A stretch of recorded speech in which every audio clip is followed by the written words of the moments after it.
大家好，这里是土拨鼠杂记。今天我还是想继续和大家聊聊星舰的五飞，补充一些此前被忽略了的东西。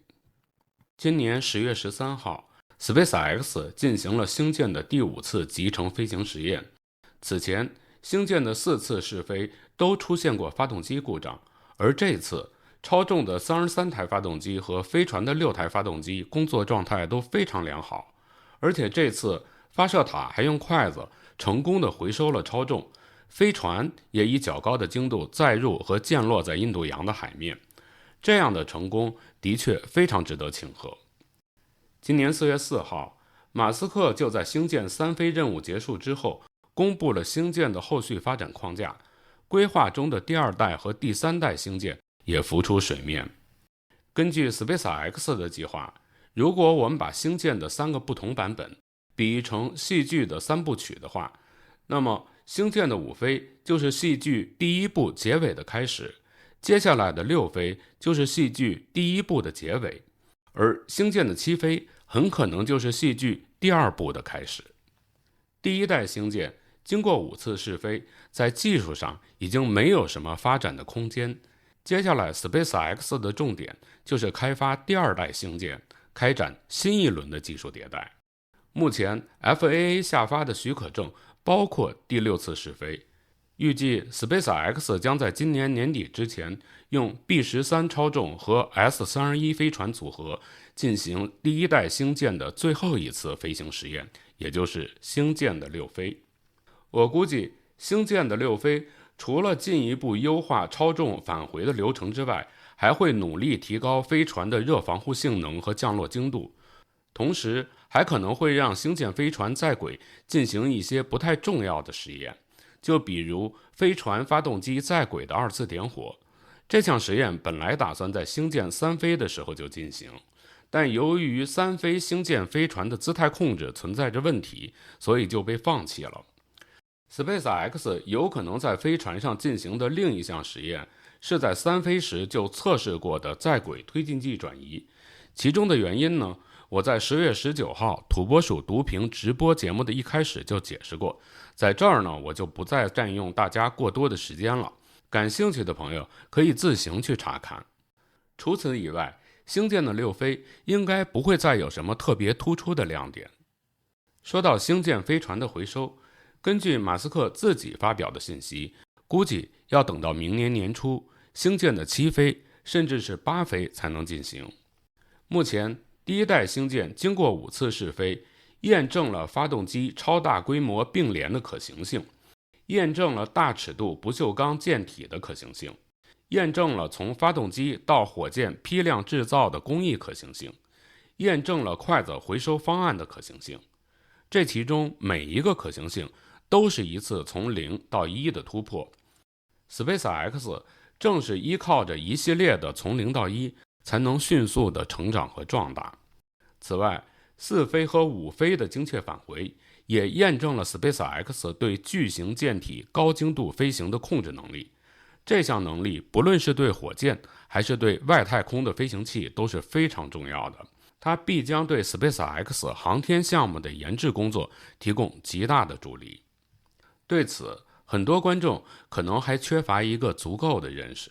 要知道，目前国内现役最大的运载火箭是长征5号运载火箭，它的心级直径是5米，正常高度是57米，如果使用加长版的整流罩，高度是63.2米，而这次回收的超重直径是9米，抛掉热分离环之后的高度是70米，筷子接住的是比整个长征5号运载火箭还要大一圈的超重的舰体。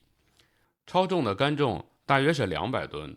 如果再加上剩余的推进剂，真正回收的时候，超重的重量很可能超过了220吨。这绝对不是一件轻易就可以做到的事情。事实上 SpaceX 为此对发射塔和筷子臂进行了多轮的改造。就在这次飞行实验前几周， SpaceX 还刚刚用500吨的重物测试了筷子臂的承载能力。SpaceX 之所以放弃猎鹰9号火箭1级的那种支腿回收方式，而是改用筷子进行火箭回收，马斯克想的是让回收后的火箭能够快速地投入再次使用，也就是火箭的快速复用。以往使用支腿回收，回收后的火箭要用吊车吊起，由工作人员拆除安装在火箭上的着陆支腿，然后把火箭翻转至水平状态，放置到舰体运输车上。舰体运输车把舰体运送到火箭的总装厂房，在厂房里将拆除了支腿的舰体吊装放置到托架上之后，再对舰体进行检测和局部更换，随后还要把原来拆下来的支腿重新安装到舰体上，此时的舰体才能进入下一步与2级火箭对接的流程。整个这个流程是非常复杂的，而用筷子进行回收，无疑将大大简化这个过程，从而极大地降低了回收的成本，缩短了复用花费的时间。马斯克的目标是实现超重在1小时之内就能复用，筷子回收超重使这个目标的实现成为可能。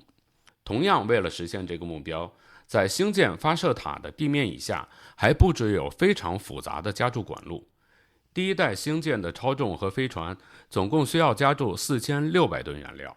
目前加注时间已经缩短到了40分钟以内，平均每秒要加注 1.9 吨的燃料。作为对比，猎鹰9的燃料加注速度还不到 0.3 吨每秒，但即使是这样高的速度还是不够。未来加注的时间将缩短到30分钟以内，加注的速度也将超过 2.5 吨每秒。当然，现在看来，第一次成功回收的超重离回收后的超重能够在1小时之内复用这个目标还差得很远，但超重的复用几乎已经是触手可及了。要知道，猎鹰9号在2010年首飞，它的1级第一次成功回收发生在2015年，而它的第一次成功复用发生在2018年。到今年，猎鹰9号火箭的年发射量第一次超过了100次。在猎鹰9号上， SpaceX 用5年的时间实现了从发射到回收的跨越，用3年的时间实现了从回收到复用的跨越，而星舰从首飞到超重回收只用了1年半。即使是最保守的估计，也完全可以预计，用不了3年的时间，超重就能够实现复用。从回收到复用是从0到1，从复用到1小时复用是从1到100。我相信 SpaceX 一定能够成功地走好这2步。除了在回收上做出的努力，星舰的发射系统也经历了多轮迭代。大家还记得去年4月20号星舰首飞后发射场的惨状吗？再看7个多月之后星舰2飞后的发射场，真可以用耳目一新来形容。而且在第一座发射塔的经验基础上，2024年的6月中旬，第2座发射塔已经开始在第一座发射塔旁边开建。SpaceX 用模块化的方式建设新的发射塔，部分管线直接被集成到了预制的分段内，到8月下旬就完成了主体结构的搭建，前后只用了2个月多一点的时间。新的发射塔对于提高星舰的快速发射能力、缩短复用时间，同样意义重大。除了在火箭回收和复用方面的努力， SpaceX 在提高星舰的生产能力上也没有停下脚步。今年3月，星舰在进行第3次飞试的时候，我们就看到 Starbase 在扩建 Star Factory。 过去在星舰的开发阶段，有不少分段都是在简易的工棚里完成的。现在 Star Factory 已经建设了超过9万平方米，新的工厂能够把星舰生产流程集约化、流水线化。未来 Star Factory 的目标是年产1000枚星舰，但我估计一个工厂可能很难达到这个目标。 SpaceX 很可能还需要更多的星舰工厂。本来第一代星舰一直生产到了编号为 S33 的飞船，但因为星舰第一阶段迭代的提前结束， S33 飞船也重新按照第2代星舰的标准进行了改造。改造后的 S33 飞船把位于飞船上方的2个舵面向背风侧移动，降低了它们在返回时承受的热负荷，避免在载入时被烧穿。同时二代飞船上卫星释放装置的安装位置也向上进行了调整，提高了空间利用效率，从而增加了燃料注箱的空间。第三，在长度上 ，S-33 飞船还比之前一代飞船多了 1.8 米。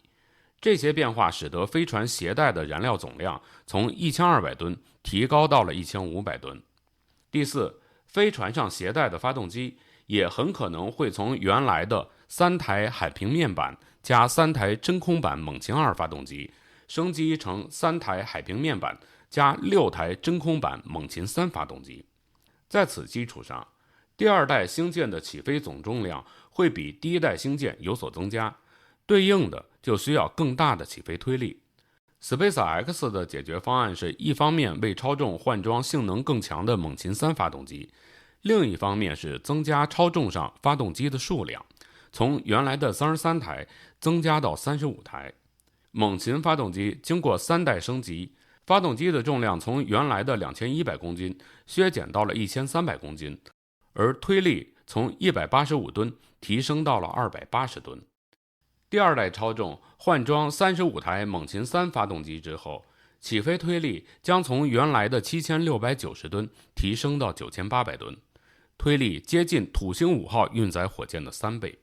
SpaceX 能够对猛禽发动机进行快速迭代，从项目管理的角度来看，是延续了猎鹰9号火箭所使用的梅林发动机的迭代管理经验。从技术上看，主要是依靠充分的实验数据积累和先进的材料和先进的生产工艺。在网络上，关于猛禽3讨论的最多的就是 3D 打印。对此，马斯克也曾经发推文说 SpaceX 拥有最先进的金属 3D 打印技术。